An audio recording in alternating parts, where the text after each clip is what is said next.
Care Aquile, Aquile Libere ha bisogno anche di voi. Il nostro programma è un programma innovativo, è un programma creato dall'unico movimento friulanista presente in Friuli oggi, che si chiama Aquile dal Friul, e vive grazie al contributo di ognuno di noi e di ognuno di voi. Abbiamo spesso avuto ospiti importanti in questa nostra trasmissione attraverso le rubriche di Paolo Bortolussi e di Graziano Ganzit, e l'invito che rinnovo a voi a casa è quello di interagire con il nostro programma. Andranno ora in sovraimpressione, insomma in immagine, i nostri riferimenti telefonici e internet con l'invito, se avete qualcosa da dire sul nostro Friuli, se avete qualche proposta da fare, se avete qualche idea o se avete solamente uno sfogo da poterci inviare, non esitate, contattateci, noi siamo a vostra completa disposizione. La troupe di Aquile Libere vi attende qui nei nostri studi o è anche disposta ben volentieri a raggiungervi presso le vostre abitazioni o i vostri luoghi di lavoro. Grazie.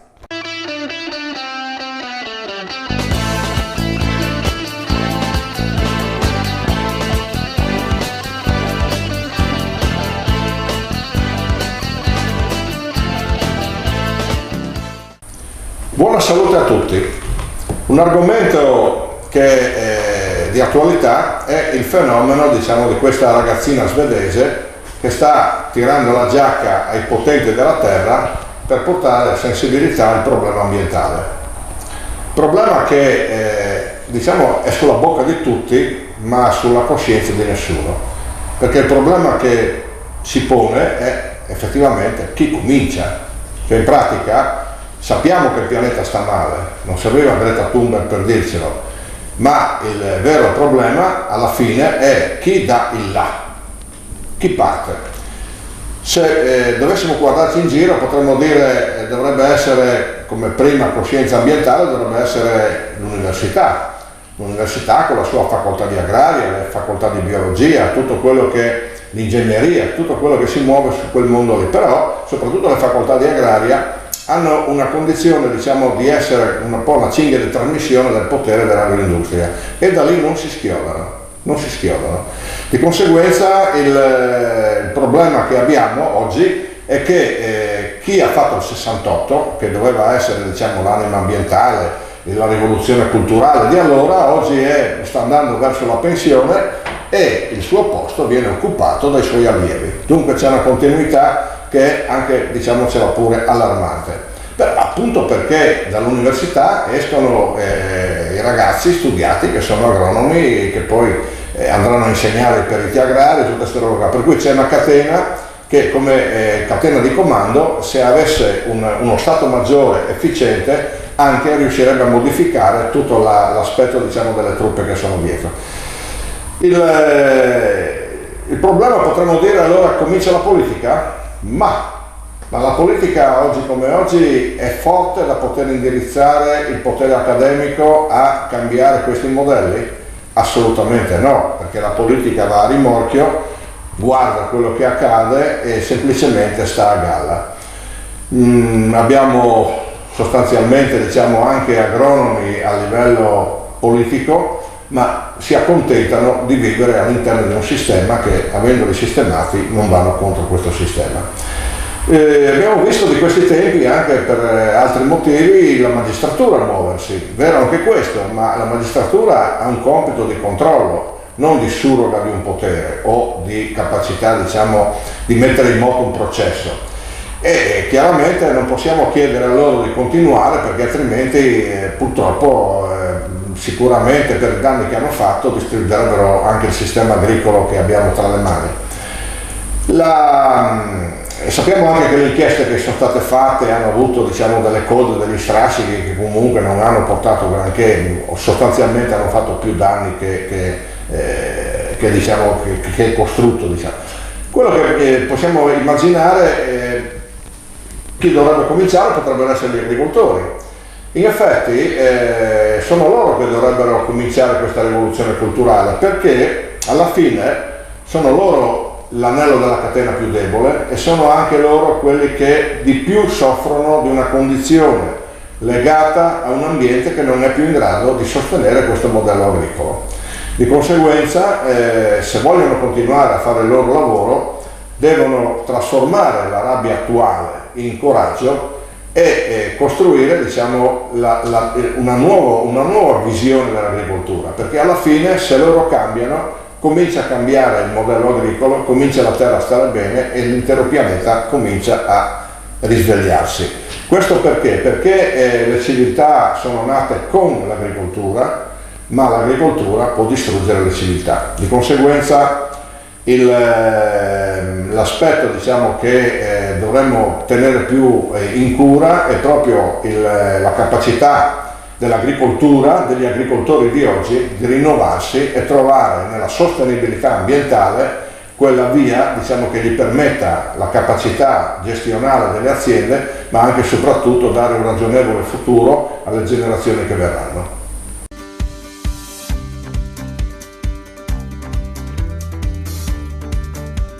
Le proposte di Aquile: sfruttamento risorse idriche e geotermiche. L'ordinamento del demanio idrico regionale deve essere completamente riformato per assicurare alle comunità locali il controllo delle risorse idriche con migliore servizio a minori costi. La Regione deve farsi carico di riportare a sé le concessioni di sfruttamento delle risorse idriche e geotermiche in scadenza e di mantenere le nuove. Ciò per evitare che passino in mani extraregionali.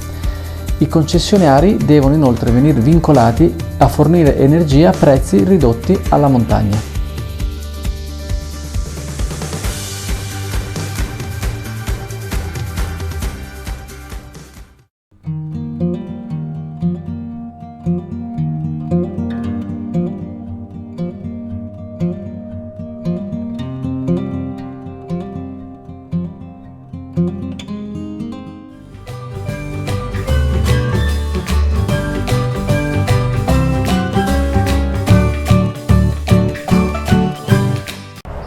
Mandi a tutti, benvenuti a quelli lì Baris, con la trasmissione Une Chiacchierate su Telepordenon. Sin voi all'aperto, sin a se vean sei volte se venuti fuori, perché ho vinto una fruttata che sta portando in alto la lingua furlane. Marianna Tonelli. Mandi. Appena acciappato il diploma dal cello, no? Sì. E tu hai fatto in lingua furlane? Sì, una par dall'esame. Una par, sì, perché il scritto se non il val se le fa per italiano, no? Se non mai ti è venuta questa idea? Allora, diciamo che le nuove riforme, no, dall'esame di maturità prevedeva che già va in talks dall'esame precedente già vanno anche la tesina, che era le par più personale da parte orale. E allora io pensai che così saresti stati tutti uguali, senza distinzione, no? E allora io pensai che per personalizzare le robe magari potevi partire da melenghe e quindi per furlan. E dunque tu ti sei diplomata in come esame di Stato, avevi tu come particolarità di materia?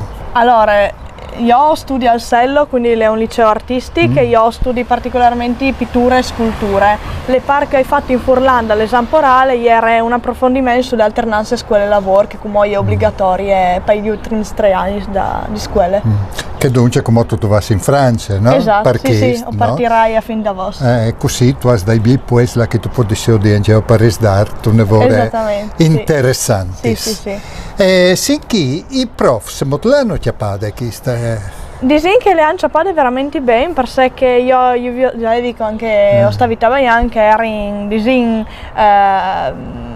sì, ieri in simpatizzanza da robe, no? Ieri in scontroso, robe del genere.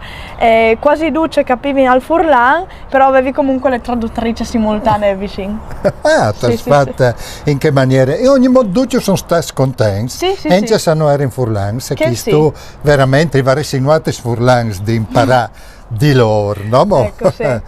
E sinchi, se intenzione sato come dalla lingua furlane, ha tu dalle idee, dalle robe di poter sviluppare? Diciamo che io sicuramente continuo a lavorare per Furlan, perché a casa si lavora per Furlan. E dopo ora resto approfondì le par scritte, perché non so io abile a scrivere, che è veramente difficile. ti do ragione. Ecco, sì. Sì, che lì ne par dure. Esatto. E dunque, come tu vai in biblioteca che per un par di mesi, no? E dopo tu partissi in Francia. Ma un domani vi darin, che sai par come, dici che io voglio là che mi parte il cuore, ma che sai è che io voglio approfondire le lingue e le culture, scoprire più culture che puoi, ma anche dici resta attaccate alle mie origini, non dismenticare da che vengi. Beni culturali? Non sai se continui con i studi, ma vi darin dai, volessi. Chi è Sevean? Se moltiano trattati, se ti hanno detto a parte tuoi? No, chi si stanno complimentando con me, dicono che è una roba sintude e dopo hai amici da nonne, dei miei genitori, insomma che hanno dicono, farsi complimenti a tua figlia, a tua niece, a tua nipote. Dove su Facebook, no? Su Facebook sì, ho venuto al CD, ma insomma è qui che discusso su Facebook o sui social non sì, ma la maggior parte sono che ti hanno complimentato. Si sono complimentati, sì. No? Sì. Sono che invece non vogliono il furlan di nessuna banda, magari io di film con dialetti che non ho capito, no? Che sono grandi film, non posso cercare in furlan perché sennò nessuno lo capisce, no? Ecco. Allora io ti auguri tanti belli robis. Grazie. Io spero che ti chiamino in cecoletta alle scuole a manco la insegnare il furlan chiacchierato con i frus perché alle scuole si mangia. Sì. Perché è inutile partire il miluccio tan sfuoi coloralo scritto per sore miluccio e sotto scritto mela. Che noi imparano così bisogna fare il chiacchierato. Io sono un amante del teatro, lo ho sempre fatto. E io insegno anche ai frus come a fare teatro, frus pizzui, no? Però è l'unica maniera per fare io chiacchierare. Se non ti vai, è inutile fare scrivere. Sì, è vero. Ecco. E tu sarai un lavoro aiutato, tal scrivilo, di sicuro. E volevo farti un'altra domanda. Se motivo di tuoi giovani col tabai in Furlan? Allora, dicono che i giovani della mia classe sono sensibili alle robe e le prime robe che mi hanno detto quando hai deciso di fare una parte dall'esame per Furlan mi hanno detto vai in avanti che tu sei forte, quindi mi hanno sostenuto.